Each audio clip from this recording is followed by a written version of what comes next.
Bonjour YouTube, une petite vidéo un petit peu courte aujourd'hui.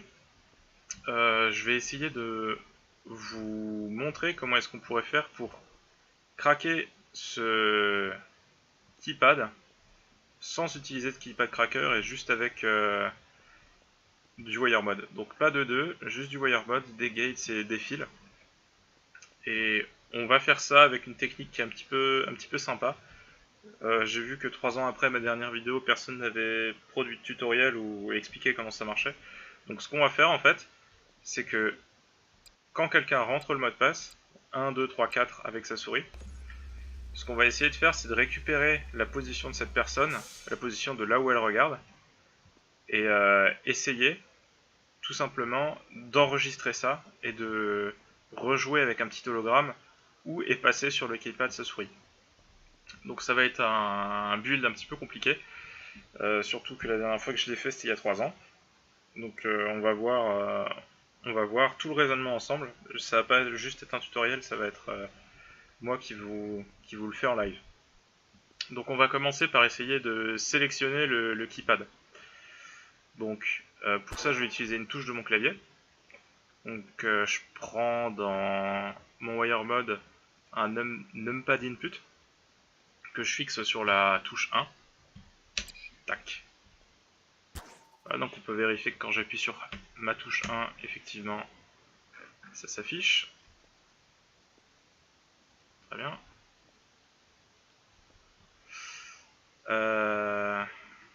Je regarde un petit peu les choses que j'ai, excusez-moi. Ok, donc maintenant que j'ai ça, il va falloir essayer de récupérer l'entité que moi, l'auteur de cette construction, suis en train de regarder. Donc je sais qu'il y a une gate pour ça. Entity. Et on va chercher... Aim Entity, voilà. On va aussi changer le modèle pour quelque chose d'un petit peu plus petit. On va dire que les entités, c'est des capaciteurs. Voilà, ce sera très bien. Ok. Donc ici, on a un numpad input. Ici, on a aiming entity. Donc aiming entity, ça prend un input. Donc ça a besoin de savoir de qui est-ce que je parle. Donc si je sais qu'il y a quelque chose qui s'appelle owner. Owner, tac. Donc l'entité que l'owner est en train de regarder. On va mettre un petit debugger pour que vous puissiez voir ici ce qui se passe. Donc on voit que actuellement out égale nul parce que ce que je suis en train de regarder c'est rien du tout. Par contre là ça change. Ça change, ça change. Et là on voit keypad. Donc on sélectionne bien le keypad. Très bien. Donc jusque là ça me suffit. J'aimerais bien savoir pourquoi est-ce que ça clignote par contre. On va dire que c'est normal. Ok. Donc maintenant j'ai une entité qui est sélectionnée. Mais cette entité elle bouge. C'est-à-dire que si j'arrête de regarder, j'aimerais bien pouvoir maintenir cette entité au moment où j'appuie sur 1.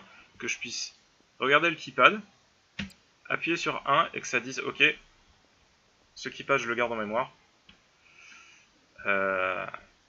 Et si je fais ça en fait c'est pour que je puisse passer comme ça dans la rue, voir qu'il y a un keypad, sélectionner le keypad, que ce soit maintenu en mémoire ici, et que ça cherche la personne qui a posé ce keypad, donc le owner, comme j'avais fait ici, le owner de ce keypad, et que ça enregistre les mouvements de cet owner quand il se situe à moins d'1 mètre de son keypad.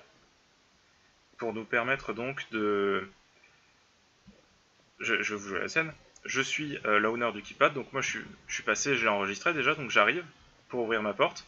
Là, je rentre dans la zone du keypad, donc ça commencera à enregistrer de ce côté-là. Je rentre, 1, 2, 3, 4, tac. Et donc là, en principe, une fois que je passe, ma position devrait avoir été enregistrée. Donc pour le moment, on en est au point où on est capable de voir le keypad et maintenant il faut l'enregistrer. Je ne crois pas qu'on puisse directement enregistrer une entity. Je vais voir s'il y a quelque chose. Non, il n'y en a pas. Peut-être dans Memory. Ouais, vous voyez bien qu'il y a il y a des choses ici qui sont des latches qui permettent de récupérer des nombres et de les stocker. Mais il n'y a pas de latch pour les entités. Donc on va devoir faire ça à l'ancienne. On a une gate qui s'appelle Entity ID. Entity ID. Donc on la pose. Donc là on va récupérer l'idée de ce qu'on est en train de regarder. Donc on va changer le debugger, on va le mettre là-dessus à la place. Voilà, donc on voit que le keypad c'est 770 au lieu de que toutes les entités ont donc un numéro. Donc on va sauvegarder ce numéro. Et ce qui est bien, c'est que ce numéro ensuite, on peut le retransformer en entité avec ID to entity. Donc ça, ce sera pour plus tard. Pour le moment, on va le mettre là. Donc maintenant, j'ai un signal quand j'appuie sur 1 qui est censé sauvegarder ce entity ID. Donc ça, c'est facile. Memory, je crois que c'est un SR latch, DLatch. Je sais plus exactement lequel c'est parce que ça fait très longtemps que j'en ai pas fait du WireMod. On va faire de notre mieux. Start, reset, non c'est pas celui-là. Ça doit être le DLatch. Ah oui, DLatch. DLatch pour data latch. Ok. Donc, la donnée qu'on va enregistrer, c'est le entity ID. Le clock, c'est ça. Donc là, en principe, pareil, on va mettre un petit debugger. Tac. Donc là, ça ne sélectionne rien. Qu'on regarde l'entité 770. Et donc si j'appuie sur 1, out 770. Data 0 parce que je suis en train de regarder, mais out 770.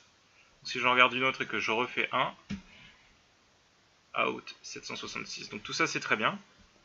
Ok, donc là on a sauvegardé notre truc. Maintenant on reconvertit ce numéro en une entité et on a notre premier circuit, celui qui est capable d'enregistrer le keypad. Donc ça c'est très bien. Maintenant on va chercher le owner du keypad. Donc ça se fait simplement aussi. Entity, tac, owner, on en a déjà mis une. Elle s'appelle ici. Elle se situe là. Owner, tac. Ça va vous hérisser les poils, mais je fais... Ok, donc là j'ai mis mon owner. Wire. Je vais essayer de le faire un petit peu plus petit pour qu'on ait peut-être un petit peu plus de place. Et je vais mettre des flèches. Ok. Donc là on a le owner de notre entité. Donc on voit que c'est moi, hein, en l'occurrence. Ça c'est pas dramatique, hein, c'est normal, c'est moi qui l'ai posé. Maintenant notre owner, on va devoir faire quelque chose. On va devoir récupérer sa position ainsi que la position du keypad. Donc position. Boum. Et ensuite la deuxième position, celle-là c'est celle du keypad. Donc position du owner, position du keypad. Ok. Maintenant on va devoir évaluer la distance entre ces deux positions. Donc ça va être quelque chose. Déjà on va voir si ça fonctionne. Debugger, tac, les bonnes particles. Ça c'est la position du keypad. Position de la owner. Donc, tac, on voit bien que c'est... Ouais, donc là, position Z, la hauteur. Quand je saute, ça monte. C'est bon, c'est que c'est bien moi. Position du keypad, c'est la bonne. Ok, donc là on a les deux. Maintenant il faut faire un petit peu de maths pour essayer d'avoir la distance entre les deux positions. Donc je crois pas qu'il y a un truc qui s'appelle distance, il va falloir faire des maths. C'est dans vector, parce que là on a des vecteurs, 3 chiffres. Delta, non, delta c'est pas ça. Ce qu'il nous faut, c'est la magnitude, peut-être? Non. C'est simplement une soustraction qu'on va faire pour le moment. Donc on soustrait l'un à l'autre, et ensuite on regarde la magnitude.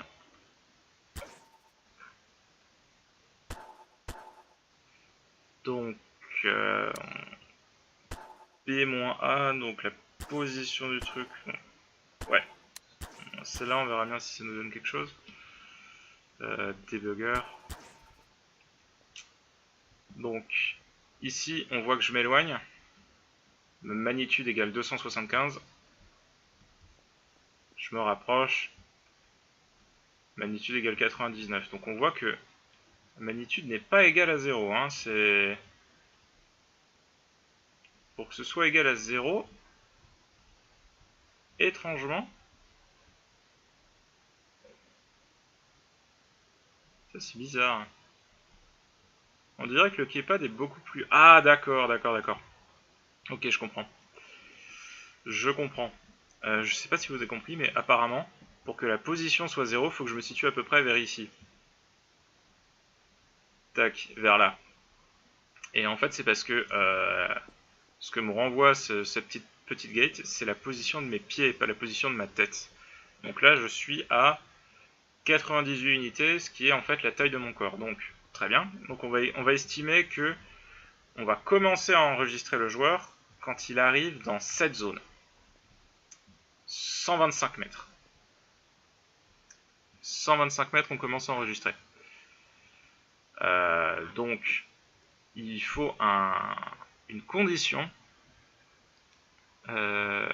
Condition comparaison. Si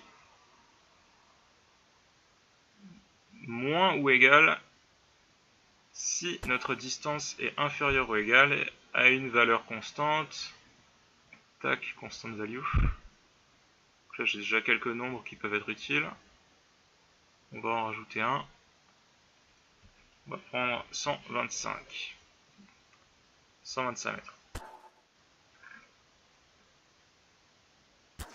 Donc si la magnitude est inférieure à 125, boum, ça devrait vouloir dire 1.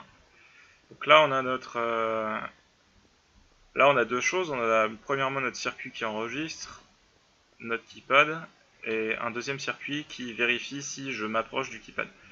Maintenant, si je m'approche du keypad, il faut qu'on commence à enregistrer. Ça se fait avec de la RAM.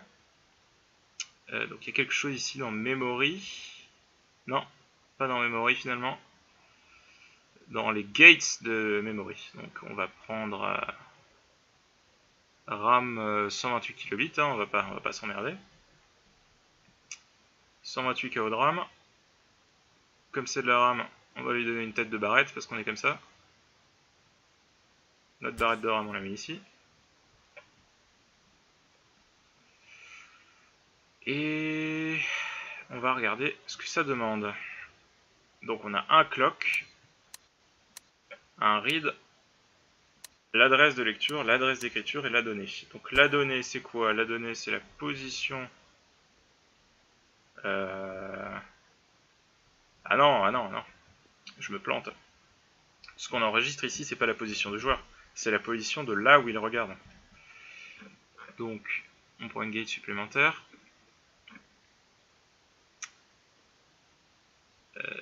Entity. Aim position. Donc là, je vais récupérer la aim position de l'auteur. Ouais. Aim position de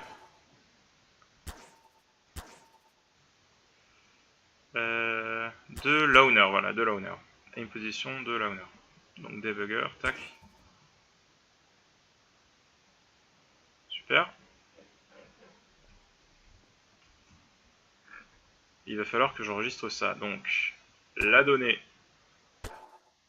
Ah, c'est un vecteur. Ah, merde. Un vecteur.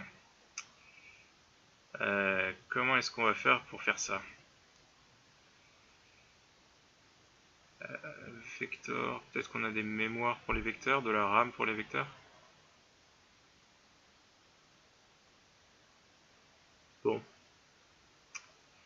On a quelque chose qui s'appelle multiplexeur et démultiplexeur, donc on va voir ce que c'est.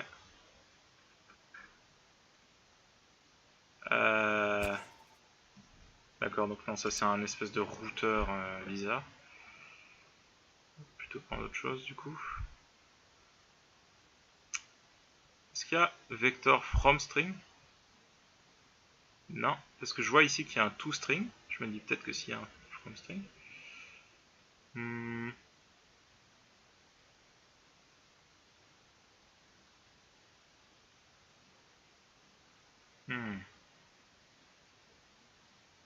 Très bien. Bah écoutez, on va pas s'emmerder. On va faire un truc un petit peu sale. On va faire 3 barrettes de RAM. Tac, 1, 2 et 3. Ouais, c'est un peu sale, mais bon. Ok, donc maintenant on a... il faut encore prendre le vecteur et le séparer en 3 composantes. Donc ça, comment ça se fait? C'est vecteur décompose. Vecteur décompose. Ok, donc là je sépare mes vecteurs en 3 choses. Donc ici je vais avoir X, en bas je vais avoir Y, et encore en bas je vais avoir Z. X, Y, Z, très bien. Donc pour ceux qui ne savent pas, ce que la RAM ça fait, c'est que quand il y a le clock qui s'active, ça va regarder l'adresse write et ça va écrire la donnée dans cette adresse write. Et ensuite, à tout moment, on peut récupérer le contenu de la RAM en changeant l'adresse read et continuellement, ça renvoie ce qu'il y a stocké dans la RAM. Donc là, ce qu'on va avoir besoin de faire, c'est que quand le mec est proche de son keypad, donc quand ça c'est à 1, ce qu'on fait, c'est qu'on va très rapidement avoir quelque chose qui oscille entre 1, 0, 1, 0, 1, 0, 1, 0 et faire ça en continu pour incrémenter donc le address write et ça servira aussi pour le clock. Donc en continu, on va faire tac tac tac tac tac, on enregistre le X, Y, Z de la position où il regarde. Donc ça va être pas mal. Ça va être un gros circuit, il va falloir qu'on le fasse dans toute cette zone là. C'est pas grave. Donc on va avoir besoin d'un timer. Timer, un square pulse, c'est ceux que j'aime bien. Parce qu'on peut bien les configurer. Donc tu run quand le mec est proche. Tu reset jamais, on s'en fout. Ta valeur maximale, c'est 1. Ta valeur minimale, c'est 0. Je vais aussi mettre un debugger pour voir ce que ça donne. Ok, donc là je run pas, là je run. Ok, et maintenant il lui faut donc un pulse time et un gap time. Pulse time 0,01. Gap time 0,01. Là je me rapproche. Ce truc là il devrait être à 1. Et celui-là, il n'a pas l'air d'accord. Hein. On va augmenter un petit peu la valeur. Ouais. Là ça fonctionne. Là ça fonctionne mais je suis pas fan. Je vais regarder si je pouvais pas. Si je peux pas faire un indicateur quelque part. Indicateur, pixel. Ou juste un indicateur en fait.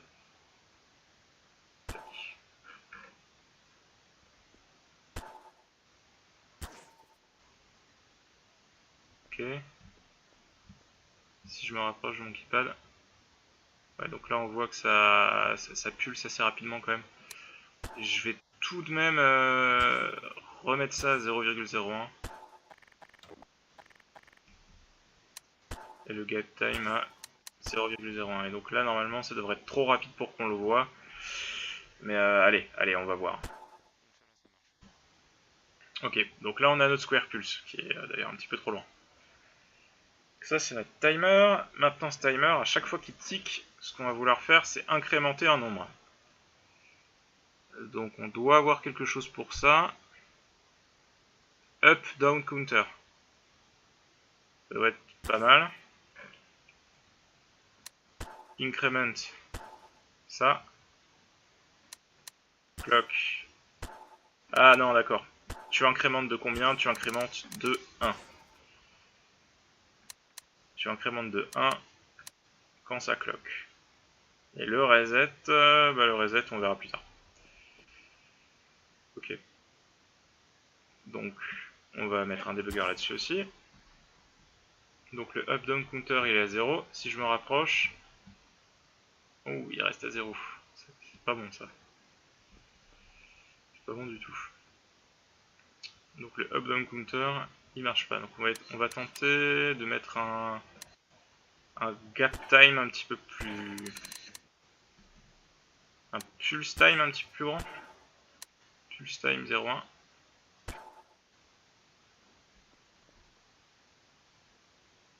Le up-down counter, effectivement, il a l'air de bien marcher. Donc le clock change, mais l'incrément ne marche pas. On voit bien que le out reste à 1. Là, le fait que le clock a l'air de fonctionner. C'est bizarre.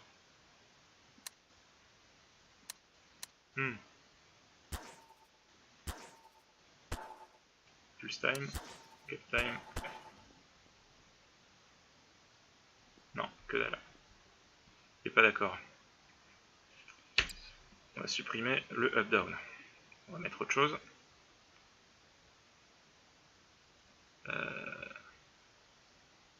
Time, accumulator.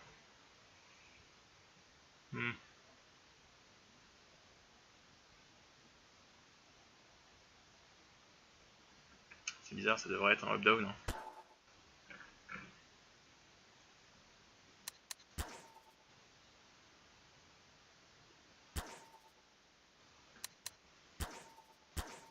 Si je fais comme ça.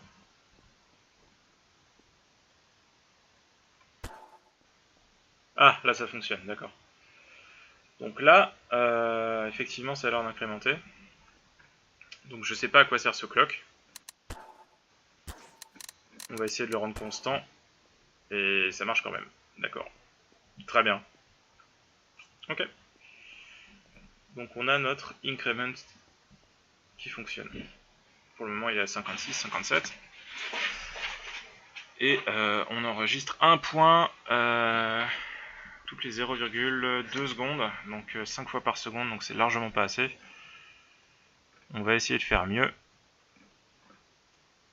On va prendre notre expression constante. Ouais. Au lieu d'avoir 0,1, 0,05 peut-être. Descendre ça. Tac. Là, on est un petit peu plus d'accord. On est un petit peu plus d'accord. Effectivement, on risque d'avoir un mouvement.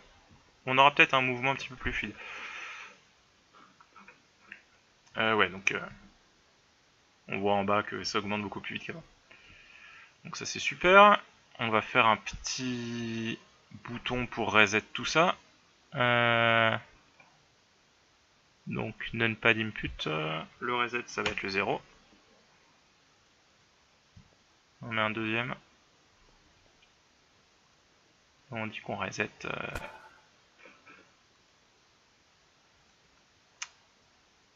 Ok. Donc l'incrémenteur il est là.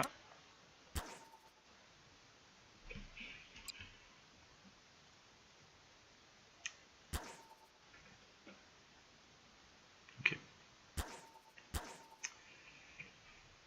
Super. Donc là on reset. On va aussi reset en même temps la RAM. Et maintenant pour le address write. Le address write il est sur le up-down counter. Super. Et le clock il est sur le square pulse également.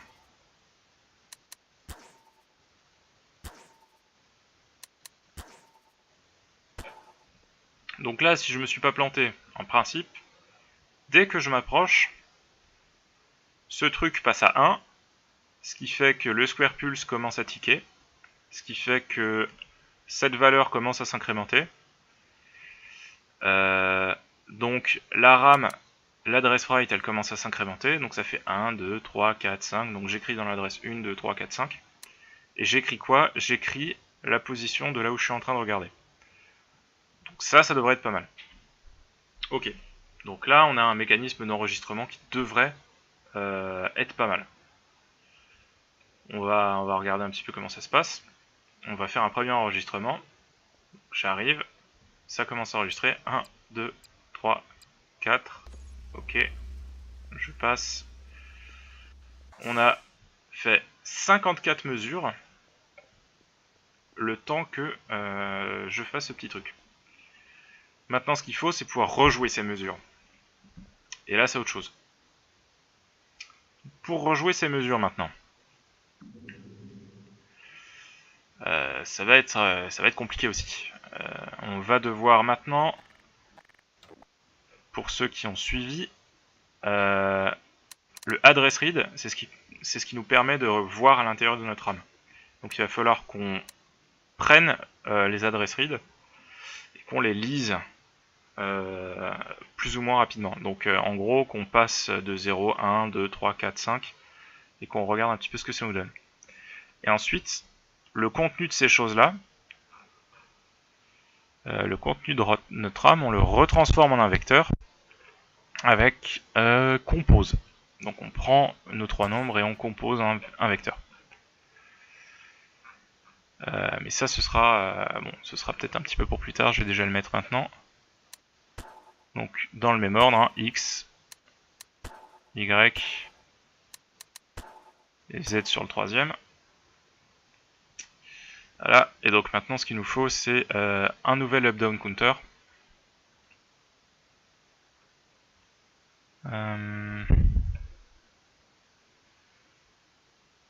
C'était dans quoi? C'était dans memory. Up-down counter, très bien. Avec un nouveau square pulse. Pour pas réutiliser l'autre, hein, ce serait pas pratique. Un autre square pulse. Ouais. Et un autre input.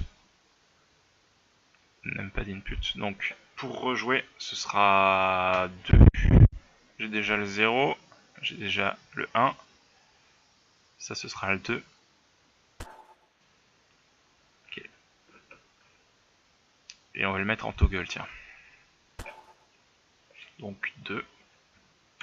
Super. Ouais. Donc tu run. À ce moment-là, on va rendre notre rayon invisible. Donc on va faire pareil qu'avant, hein. Pulse time. On peut le mettre à 0,01 pour que ce soit un petit peu plus lent. Gap time 0 aussi. Min 0.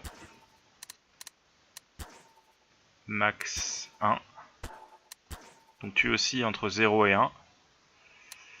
Reset. Reset, on va faire un petit truc rigolo. Il me faut une logique. Et on va faire un nom. Juste un nom. Qui inverse donc. Wire. Tu inverses mon keypad. On va remettre un petit peu de taille. Tu inverses mon keypad.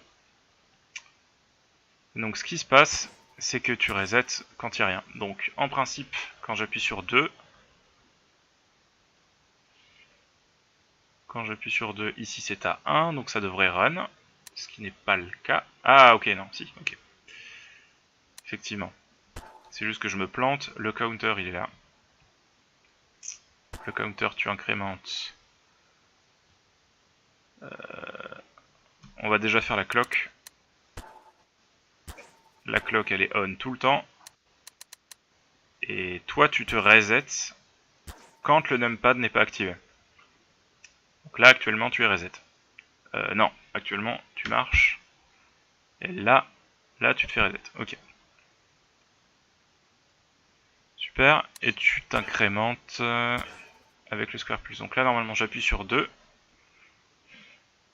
Toi t'es censé fonctionner. Toi t'es censé être éteint. Toi t'es censé monter. Ce qui n'est pas le cas.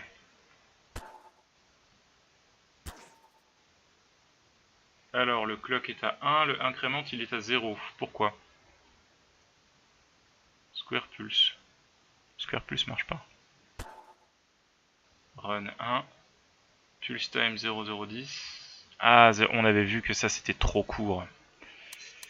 On avait vu que c'était trop court 0010. Le pulse time il est pas bon là. Allez tant pis, ce sera un petit peu rapide. Gap time. Pulse time.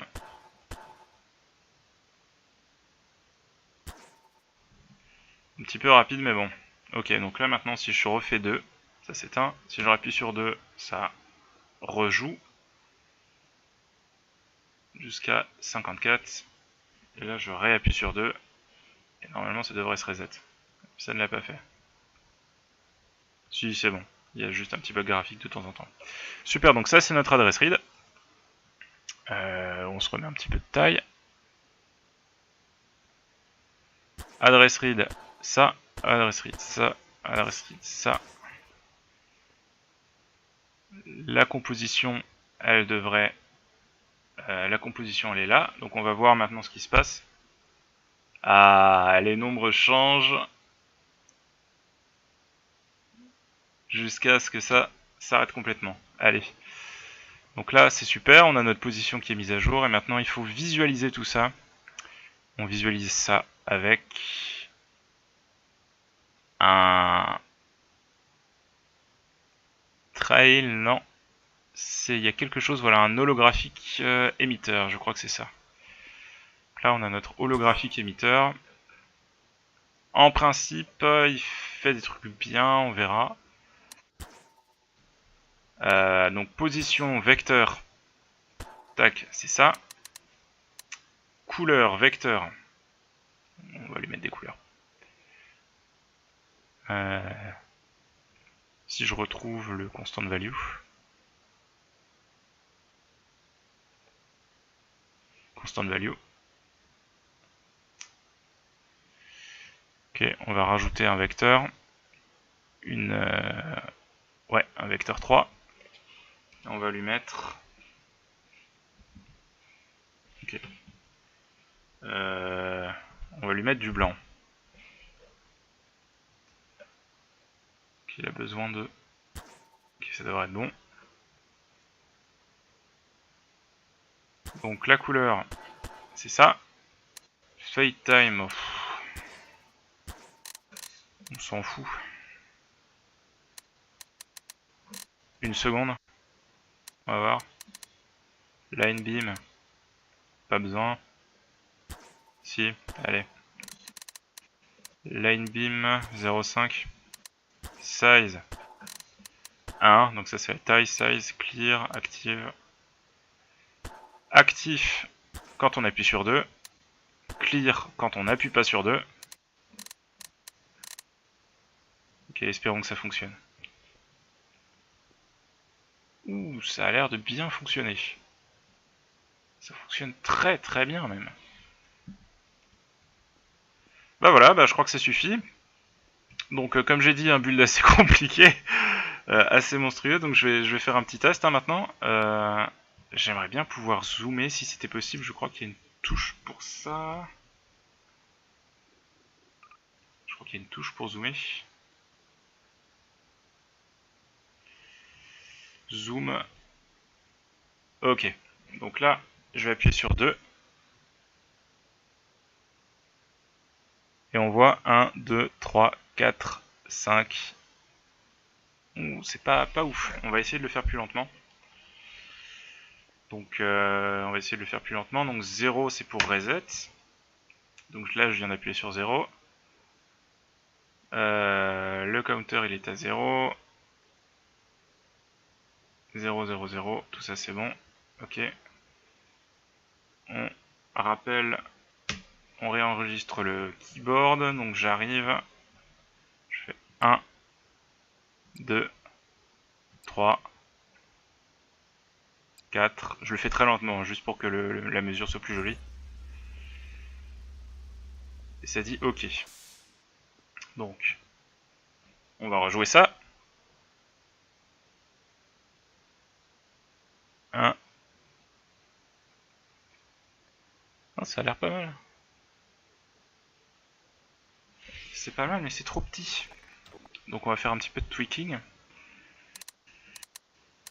Premièrement, le line beam un petit peu plus gros. 0,5. Ensuite la taille un petit peu plus grosse aussi. Size 3. Ground beam, pas besoin.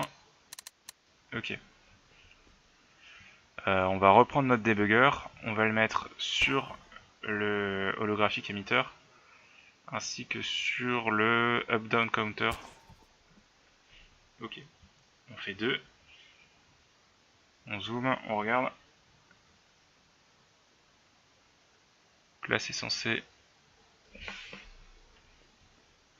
C'est pas ouf, hein. C'est vraiment pas ouf. On va encore augmenter la taille.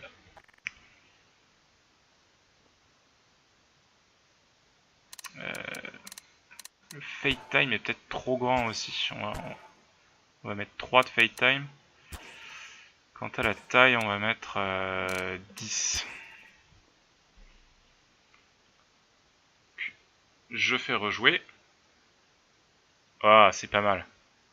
1, 2, 3. On voit qu'il se dirige vers le 4. Et qu'il remonte sur OK. Et ensuite, il part. Ça peut être pas mal. Ça peut être pas mal. Je pense qu'effectivement ce serait vachement mieux si le rayon de l'hologramme n'était pas à l'intérieur du keypad. Ça se ferait assez facilement avec quelques soustractions. Je vais peut-être essayer de le faire. Mais là actuellement c'est déjà pas mal, hein. Ça marche pas mal. On voit clairement que c'est 1, 2, 3, 4 qu'il est en train de taper. Ou en tout cas on fait quelques essais, ça devrait suffire. Je sais qu'on peut faire des petites choses, peut-être en trigo. Plutôt en vecteur du coup. Parce qu'on a une position et normalement on a aussi une direction et je crois qu'on peut faire une... On peut faire des trucs normalement. Aim normal, ah voilà, aim normal. C'est ça, on peut faire un aim normal. Donc, en fait, quand on est en train de regarder quelque chose, on a une aim position. Vous voyez là où est placé le petit truc au sol, ça c'est le aim position qui change au fur et à mesure que je regarde. Et bien il y a un truc qui s'appelle le aim normal. C'est en gros la direction perpendiculaire par rapport à la surface où je regarde. Par exemple, là par exemple, je vais prendre un truc carré. Si ça c'est ma aim position, alors dans ce cas ma aim normale ça va être toutes les positions qui sont situées en l'air par rapport à là où je regarde. Si ça c'est la position que je regarde, ça va être mon aim normal à une distance de 1 par exemple. C'est le point perpendiculaire à l'endroit où je regarde. Et alors, c'est des maths qui sont assez compliquées, que je pourrais pas faire moi-même, et heureusement que le Wire Mode les fait. Parce que par exemple, si je suis en train de regarder cette surface, et ben le aim normal, il se situe pas directement au-dessus, vous voyez, parce que la surface ici elle est courbée. Elle va se situer là. Vous voyez, parce que ça fait un angle droit. Donc ça c'est la position normale. Donc on va peut-être regarder le aim normal, parce que qu'est-ce qui est la position normale ici? Bah, c'est là actuellement mon hologramme il se fait ici, j'ai besoin d'une aim normale un petit peu plus vers là, donc je prends mon aim normal un petit peu là. Donc ça requiert un petit peu de tweaking, donc je vais peut-être couper la vidéo et revenir quand ce sera fait. Mais en gros, ce qui se passe c'est que là j'avais ma position qui était enregistrée, la position où je regarde. Non, ça c'est la position que je regarde, c'est celle-ci. Ouais, voilà. Position que je regarde. Décompose. Bah là, ce que je vais faire en fait, c'est que je vais prendre la position que je regarde et je vais prendre ça normal. Donc aim normal. Donc je vais voir ce que ça prend comme paramètre. Normalement, ça devrait en prendre 2. Ah non. Ah non. Ça fait un truc bizarre. Donc là, j'ai mon owner. Ah ouais. Ah ouais, d'accord. On va prendre un petit debugger. Ah ouais, d'accord. Donc là, on voit que si je regarde directement vers le bas, la normale, c'est directement vers le haut. Et plus j'augmente mon... Ouais, ok, donc c'est un truc pas possible. Donc en gros, c'est faisable, hein. C'est faisable. Je sais que ça va peut-être commencer à vous saouler, parce que ça commence à partir dans les maths. Donc là, on a notre normale, on a notre position. Ce qu'il faut maintenant, c'est peut-être multiplier cette normale. Donc c'est un vecteur, donc on fait une multiplication de vecteurs. Ok, alors j'ai trouvé la solution de ce qu'il fallait faire.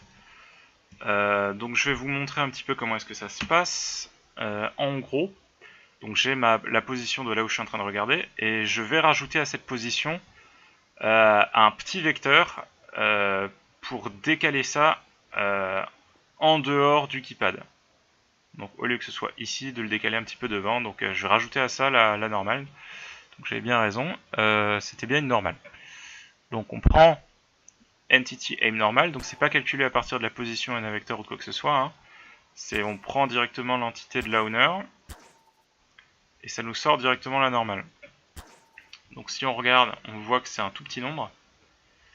Et c'est pour ça que je parlais d'une multiplication avant, parce que on voit qu'on est sur des chiffres minuscules entre moins 1 et 1. Donc c'est juste un petit vecteur comme ça qu'on est censé, qui est destiné à être multiplié à quelque chose. Donc c'est ce que je vais faire, je vais le multiplier par quelque chose. En l'occurrence, je vais le multiplier par moins 1, vous allez comprendre pourquoi. Je pourrais le multiplier par 3 si je veux que ce soit très décalé, par 5, par 10 si je veux que ce soit vachement loin du keypad. Moi je veux que ce soit juste un tout petit peu au-dessus. Donc je vais le multiplier par moins 1. Si je le multiplie par 5, ça va être derrière. Si je le multiplie par moins 5, ça va être beaucoup devant. Moins 1 c'est le bon nombre. J'ai fait des tests, moins 1 c'est un nombre qui est sympa. Donc là j'ai ma normale. Je fais une multiplication vectorielle. Donc je multiplie un vecteur avec un nombre. Donc c'est multiplication par composant. À l'opposé d'une multiplication entre deux vecteurs, qui est un petit peu plus compliqué. Vous voyez ça au lycée normalement. Donc je prends ma normale, je la multiplie par moins 1. Ensuite, ce vecteur-là, je le ce vecteur-là, je le réadditionne à celui que j'avais avant. Et c'est ça ensuite que j'enregistre dans ma RAM. Donc, on additionne, on le décompose, et ensuite x, y, z, tac, c'est pris dans la décomposition. Et voilà, donc là je vois qu'ici c'est en train de rejouer, donc je vide ma RAM, et je rentre mon mot de passe, 1, 2, 3, 4, ok. Pour vous montrer un truc sympa aussi, je fais un deuxième truc sympa, j'attends un petit peu, vous allez voir. Donc là, je rejoue le truc, donc 1, 2, 3, 4, ouais, mais vous voyez là, on n'est pas trop sûr. On n'est pas trop sûr de s'il a... Vous voyez, 1, 2, est-ce qu'il a fait 2, 1, est-ce qu'il a fait 1, 2, est-ce qu'il est passé sur le 5, est-ce qu'il a appuyé sur le 5 ? Si c'était un code vraiment compliqué, on serait pas sûr. Et donc du coup, potentiellement, ce qu'on va faire, c'est qu'on va attendre qu'il passe et qu'il réécrive son mot de passe. Donc on fait 1, 3, 4. Donc là, peut-être que 35 minutes se sont écoulées. Mais c'est pas grave parce qu'on enregistre que quand il est proche de son keypad. Et donc, on rejoue la totalité des choses et vous allez voir que dans la RAM, les deux enregistrements sont à la suite, sans coupure. Donc 1, 2, 3, 4, le premier, ça c'est fini. Ok. Et hop, le deuxième, 1, 2, 3, 4. Et là on est sûr que c'est 1, 2, 3, 4, on a eu une image beaucoup plus claire. Voilà. Et donc on peut essayer après, si on veut, de regarder, de multiplier avec autre chose. Donc si je multiplie par 10 par exemple, et que j'enregistre un truc, 1, 2, 3, 4, tac. Là vous allez voir que quand je le rejoue, ben, on voit pas grand chose. Et en fait on voit pas grand chose parce que c'est loin derrière. L'hologramme est loin derrière. Voilà, le voici.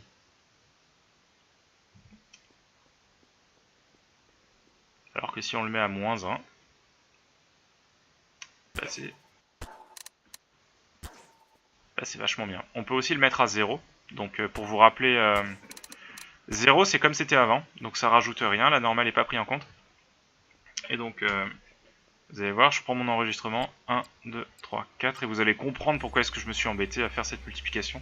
Parce que effectivement, quand elle n'est pas là, ben on voit vraiment pas grand chose quoi. Je le rejoue. 3. Ouais, c'est vraiment pas top. Je remets sur moins 1. Un deuxième.